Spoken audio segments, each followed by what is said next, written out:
j'ai consulté l'officier de bouche, j'ai consulté le commentateur qui sera ce soir, le baron Éric Duhart. Ah, bravo. Agrégé en histoire de l'art. C'est avec une pointe de tristesse et de regret qu'il faudrait commencer ce commentaire. Et je souhaiterais accentuer ce regret en évoquant la mémoire d'un disparu. Un disparu qui devrait nous être très cher, car malgré l'éphémère et fugace apparition qu'il a eue parmi nous ici au Cercle, il a laissé les meilleures impressions et les qualités les plus dignes de souvenir. Et ce disparu, c'est ce repas qui vient de disparaître soudainement. C'est ce repas qui vient de disparaître dans nos bouches enchantées. Formidable.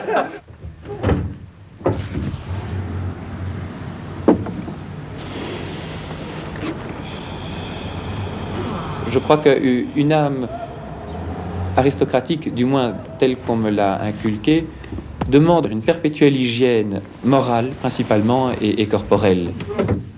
Il faut rester sain. Un comportement aristocratique est un comportement qui permet de faire tout ce qu'on veut, à condition qu'on y mette la manière. Je me dis, Seigneur, comme j'ai de la chance, comme tout ça est beau. Gâté comme je le suis, je serais bien aveugle et bien ingrat de ne pas croire dans le Dieu ou dans la puissance qui a permis tout ça. Vous êtes très reconnaissant d'être bien né, assez aisé et riche? Oh, la réponse est évidente. Oui, bien sûr, oui. La vie est tellement plus agréable quand on a des cartes plus sympathiques en main pour la commencer. C'est parfait. Parfait. Alors, sitôt que je l'ai décroché, on va le reposer dans un premier temps, donc sur l'arrière de la console. J'ai un trou dans mon pantalon, ne le filmez pas.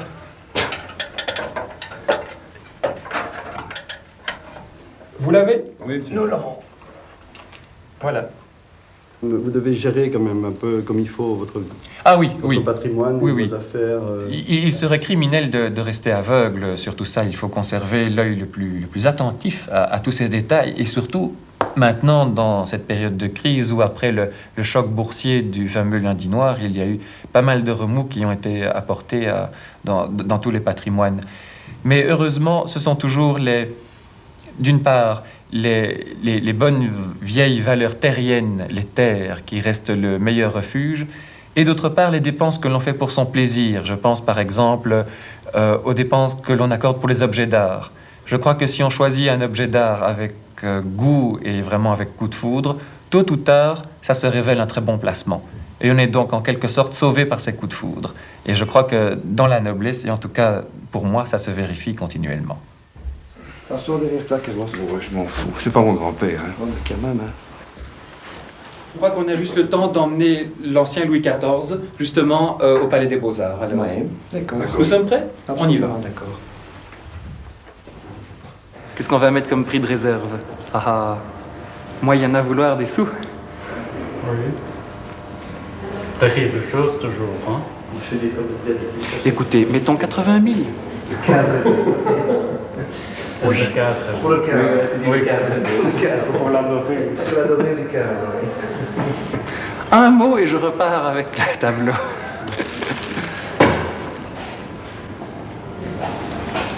Allez, 70 et n'en parlons plus.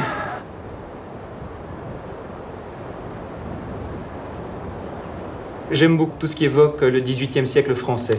Des paysages avec des pavillons en ruine au bord d'étangs ou bien dans des grands bois où on distingue encore un filet de brume.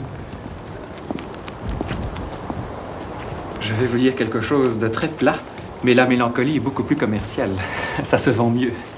Les gens en 1988 sont tristes. Et alors ils aiment retrouver une certaine forme de tristesse, mais dorée sur tranche. L'art est peut-être un moyen pour se venger.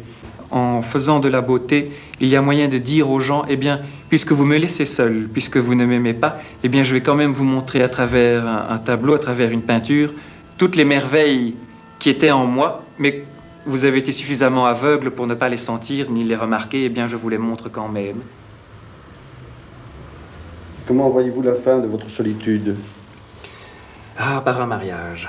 Je crois que Le plus sûr moyen d'être heureux est de rendre quelqu'un heureux. Et comment allez-vous régler votre mariage? Eh bien, je vais le régler d'abord en tâchant de surmonter ma méfiance. Qu'est-ce que je veux dire? Je remarque que je suis déjà tombé amoureux tellement souvent que je me dis l'amour n'est pas du tout le sentiment éternel qu'on peut espérer. Et alors, pour éviter de me tromper, je crois que le mieux que je puisse faire est encore de demander à mes parents « Au secours, mariez-moi ». Et alors voilà. J'ai dit à mes parents « Écoutez, je m'en remets à vous. Vous me choisirez quelqu'un. »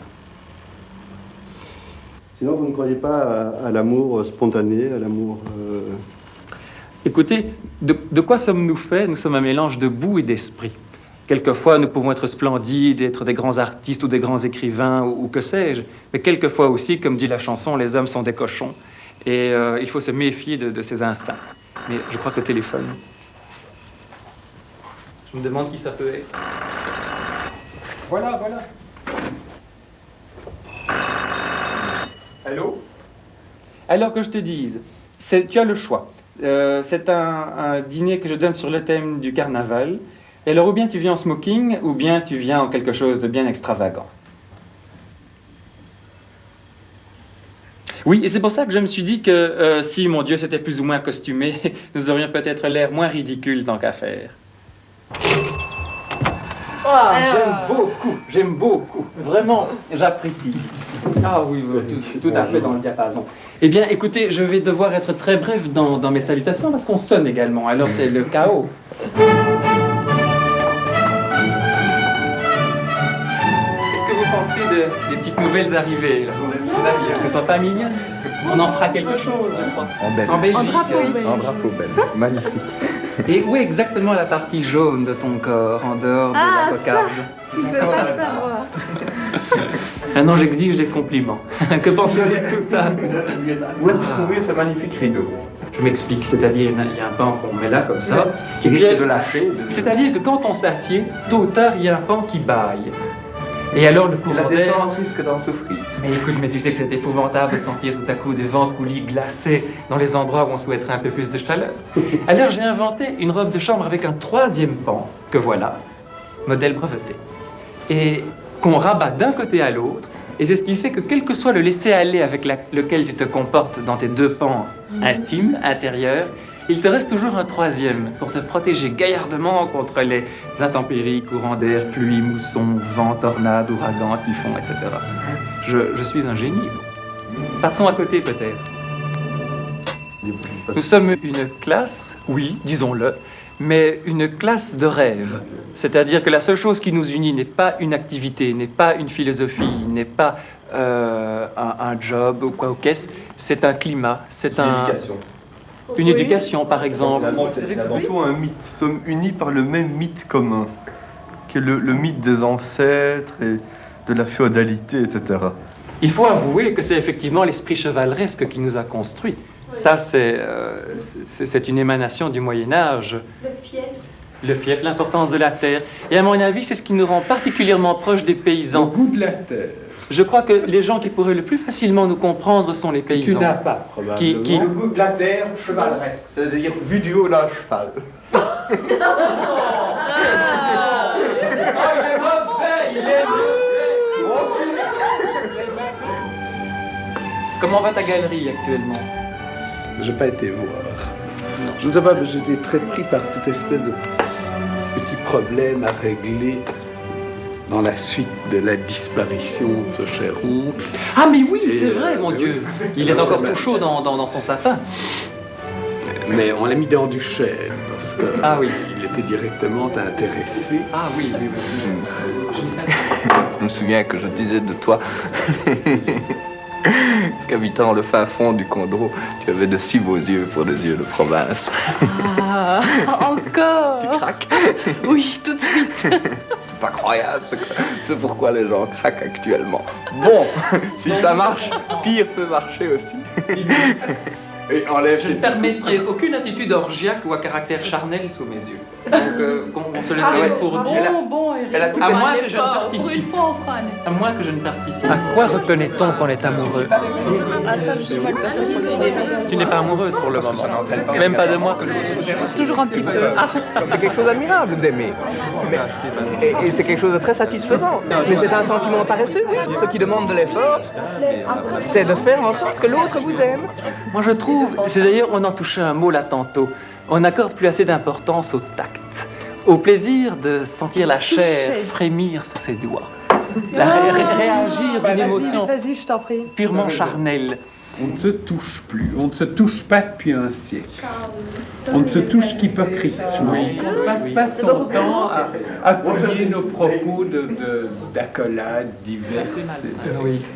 Les choses seraient beaucoup plus claires et beaucoup plus agréables si nous pouvions immédiatement, charnellement, signifier notre attachement à quelqu'une de sympathique, n'est-ce pas? Imagine que maintenant je t'embrasse à pleine bouche devant tout le monde. Tu reçois une baffe. Ça ne choquerait personne. Mais vous riez. Et je crois que c'est ce qu'il faut faire, il vaut mieux en rire. Qui a dit ça? Mais c'est un vieux réflexe de courtoisie. Quand on est mal à l'aise devant une situation, il faut tâcher immédiatement d'en rire.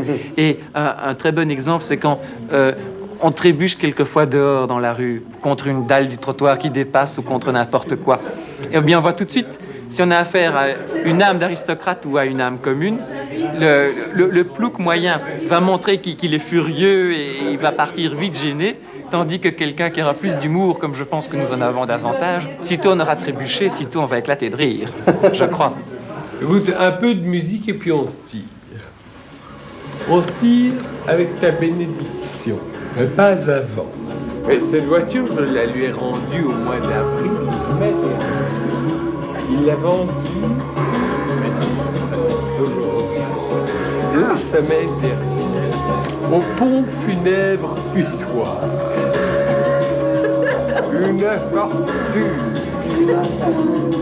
Je vais pas décompléter, mais oui, sinon je vais... Cette voiture est tombée en bas absolument partout. Et grâce à Dieu, monsieur.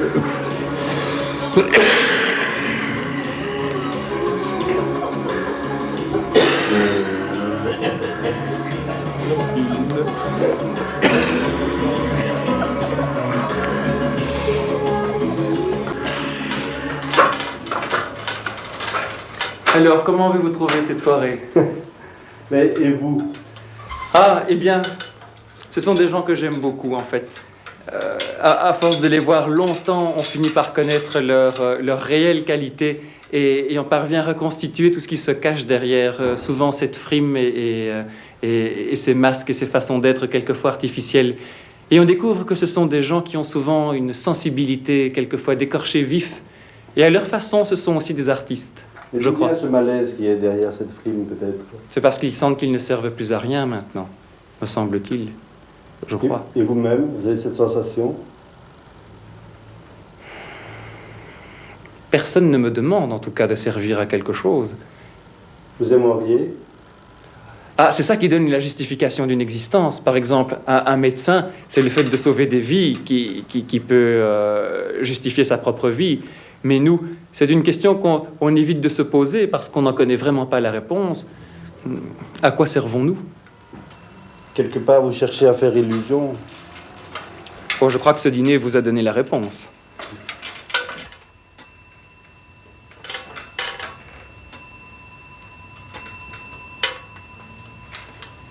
Ah, mais c'est fini.